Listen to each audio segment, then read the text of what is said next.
नमस्कार विद्यार्थी मित्रांनो, क्रिएटिव्ह मॅथ्स मराठी या आपल्या युट्यूब चॅनलमध्ये तुमच्या सगळ्यांचं पुन्हा एकदा सहर्ष स्वागत आहे। बघा मित्रांनो, आतापर्यंत बोर्डाच्या परीक्षेला आलेल्या कुठलीही प्रश्नपत्रिका घ्या, ती उघडा आणि त्या प्रश्नपत्रिकेमध्ये तुम्हाला 100% एक इम्पॉर्टंट भाग जो आहे त्यावरती तुम्हाला प्रश्न विचारला जाणार व्याकरणाचा, जो म्हणजे क्वेश्चन टॅग। तर या घटकावर मित्रांनो 100% दरवर्षी प्रश्न विचारला जातो, त्यामुळे हा घटक समजून घेणं आपल्या सगळ्यांसाठी खूप महत्त्वाचं आहे। तर घेऊयात आपण हा घटक आज समजून, क्वेश्चन टॅग। तर बघा मित्रांनो, या ठिकाणी आपल्याला काय करायचं, काय मोठे भाग नाही, एकदम इझी, एकदम सोपा भाग आहे मित्रांनो। यामध्ये तुम्हाला 1 मार्क भेटलेच पाहिजे कसेही। ओके, बघा काय आहे, ऍड अ क्वेश्चन टॅग। बघा ऍड अ क्वेश्चन टॅग म्हणजे काय, तर विधानार्थी वाक्याच्या शेवटी जोडलेला एक छोटासा प्रश्न असतो, त्या प्रश्नाला आपण काय म्हणतो, क्वेश्चन टॅग।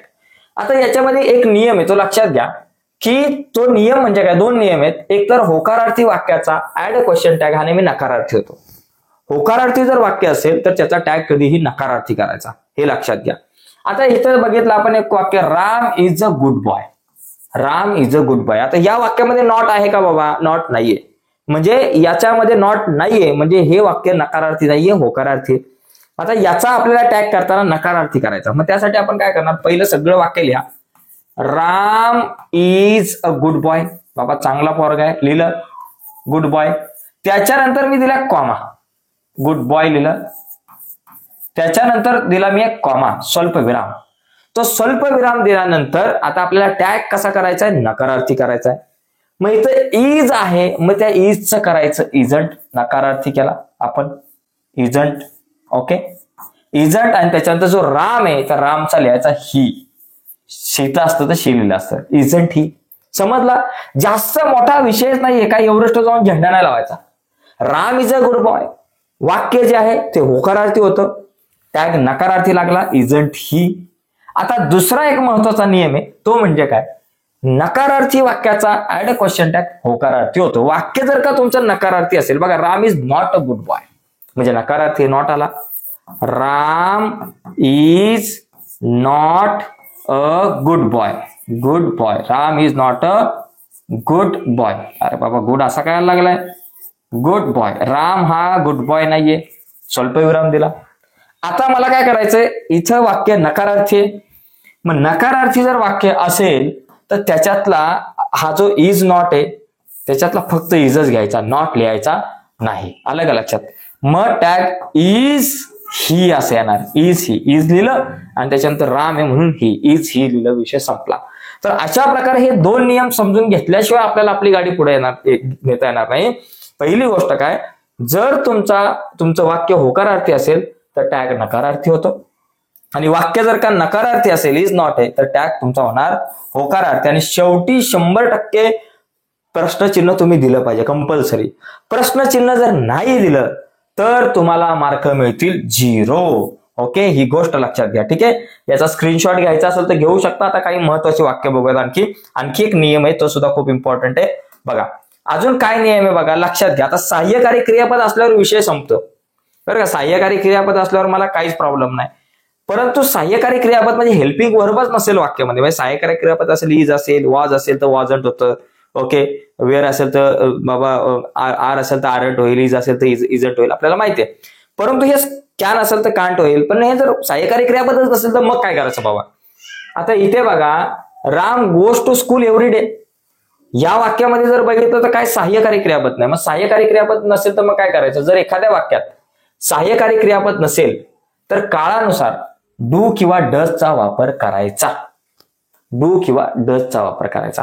आता या डू किंवा डज आणि डीडचा वापर करायचा। बघा जर वाक्य जर तुमचं वर्तमान काळातलं असेल तर डू आणि डज यांचा वापर करायचा। आणि डू आणि डज मध्ये सुद्धा कसं, तुमचा कर्ता, बघा कर्ता जर कर्त्यावरती नाही, जर सहाय्यकारी क्रियापदाला जर ईएस लागला असेल, तुमचा ईएस प्रत्यय लागला असेल तर त्या ठिकाणी डजचा वापर करायचा। आणि जर सहाय्यकारी क्रियापदाला ईएस जर प्रत्यय लागला नसेल, नुसतंच गो येतं या ठिकाणी, त्यावेळेस तुम्ही डूचा वापर करायचा बरं का। तुमच्या ज्या सहाय्यकारी क्रियापद नाही, मुख्य क्रियापद जे आहे, तुमचं मुख्य क्रियापद जे आहे या ठिकाणी गोज आहे, कारण सहाय्यकारी क्रियापद दिलं नाही, आणि गो आपल्याकडे आहे, म्हणजे मुख्य क्रियापद जे तुमचं मेन वर्ब आहे, त्या क्रियापदाला जर यस किंवा ईएस प्रत्यय लागला असेल आणि वर्तमान काळातला असेल तर डज किंवा तर ईएस लागला असेल तर डज वापरायचं आणि ईएस लागला नसेल तर मग डूचा वापर करायचा. ओके, बघा आता या ठिकाणी या वाक्याचा जर आपण विचार केला तर हे वर्तमान काळातलं आहे. इथं वेंट आला म्हणजे भूतकाळ आहे आणि इथं पण वेंट आला म्हणजे भूतकाळ आहे. तर मग आता इथं काय होणार, हे वाक्य जसंच्या तसं लिहायचं आणि नंतर तुम्ही कॉमा देणार आणि मग काय करणार, इथं गोज आहे, ईएस लागला प्रत्यय म्हणजे डज घेणार. ओके, डज आणि नंतर मग राम आहे म्हणून डज ही झालं, प्रश्नचिन्ह दिलं. दुसरा मुद्दा इथं बघा, they go to school every day, comma दिला. गो आहे म्हणजे तुम्ही फक्त डूचा वापर करणार, म्हणजे बघा ईएस लागला का प्रत्यय, नाही लागला, म्हणजे या ठिकाणी गोज नाहीये, या ठिकाणी गोच आहे म्हणून डू लिहिलं फक्त आणि डू नंतर मग तिथे हे लिहिलं बाबा दे, डू दे, प्रश्नचिन्ह, संपला विषय. म्हणजे वाक्य वर्तमान काळातलं असेल तर हा विषय, आणि वाक्य जर का तुमचं भूतकाळातलं असेल, इथं बघा वेंट आला म्हणजे भूतकाळ, भूतकाळातला असेल तर कॉमा द्यायचा, सरळ डीड लिहायचा. याच्यामध्ये काय बाबा यस किंवा येसचा विषयच नसतो. या ठिकाणी काय करणार, डीड लिहिलं आणि डीड लिहिल्यानंतर राम आहे म्हणून डीड ही झालं. तसंच इथं वेंट आहे म्हणून डीड. ओके, आणि त्याच्यानंतर दे आहे जसं दे लिहिलं या ठिकाणी. तर अशा प्रकारे साधारणतः आपल्याला इथं टॅगचा आपण विचार करू शकतो. ठीक आहे, आता आपण या ठिकाणी थोडंसं पुढे बघूयात, काही आहेत का एक्झाम्पल्स आपल्याकडे. तर पुढे आपल्याकडे काही एक्झाम्पल नाही, पुढे आपण बाकी इतर काही मुद्दे आहेत त्याच्यावरती आपण चर्चा करू. तर आता ही चर्चा आपण इथं थांबवतोय, म्हणजे टॅग वरती आपण चर्चा केली, पण थांबण्याच्या अगोदर एक इम्पॉर्टंट गोष्ट आहे मित्रांनो. बघा, तुम्हाला सांगू इच्छितो, जर तुम्हाला इंग्लिश विषयामध्ये जर का जास्तीत जास्त मार्क मिळवायचे असतील तर दोन गोष्टी खूप महत्वाच्या आहेत. सगळ्यात पहिली गोष्ट म्हणजे आजच्या तारखेला तुमचा प्रश्नपत्रिकांचा सराव चांगला झाला पाहिजे. त्यासाठी तुमच्याकडे सगळे क्वेश्चन पेपर असायला हवे. तुमच्याकडे क्वेश्चन पेपर इम्पॉर्टंट, बरं का, सगळे क्वेश्चन पेपर बोर्डाच्या पेपरला आतापर्यंत आलेले बोर्डाचे क्वेश्चन पेपर पाहिजे, बाकी तर कुठलेच सोडू नका, बोर्डाचे क्वेश्चन पेपर खूप महत्वाचे. आणि दुसरी गोष्ट म्हणजे IMP नोट्स, इम्पॉर्टंट नोट्स, या दोन गोष्टी आपल्यासाठी खूप महत्वाच्या आहेत. या दोन गोष्टी जर तुम्ही केल्या तर तुम्हाला चांगले मार्क मिळू शकतात. कशामध्ये, इंग्लिशमध्ये. आता या दोन गोष्टी तुम्हाला कुठे मिळतील तर काळजी करू नका, त्याची मी व्यवस्था केली.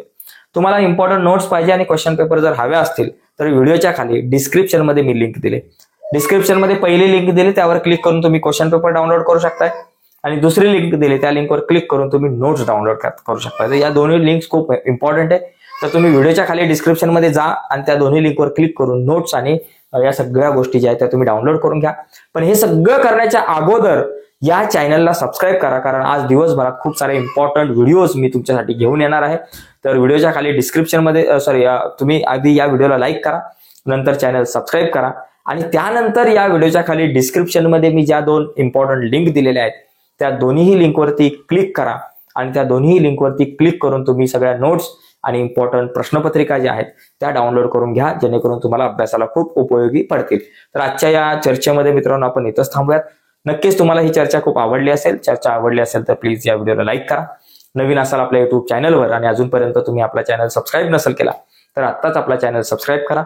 आणि नुसताच चॅनल सबस्क्राईब नका करू, त्याच्या बाजूला एक बेलचं बटन आहे ते सुद्धा दाबा, जेणेकरून मी अपलोड केलेल्या प्रत्येक नवीन व्हिडिओची नोटिफिकेशन तुमच्यापर्यंत पोहोचेल. बाय मित्रांनो, धन्यवाद.